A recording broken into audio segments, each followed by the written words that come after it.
We had been pursuing going to Japan.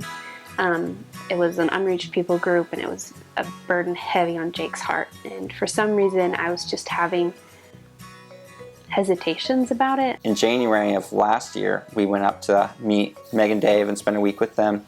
While we were there, Dave was like, hey, come see my ministry.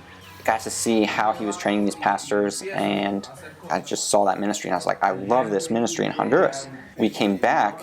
Well, we actually got snowed in. We had to stay an extra 3 days because of a huge snowstorm that was going through the United States, which was really funny because I was definitely dead set on we're not coming back to Honduras.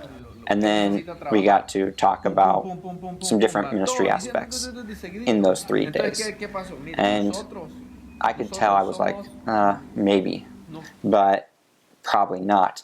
You know, you have different levels of obedience in anything that God asks you to do. And I think this was one of those places God was saying I needed to learn more what it means to fall under the head of our home. I learned a lot through that experience of patience for God's timing, and that God was going to work in Jake differently than I expected.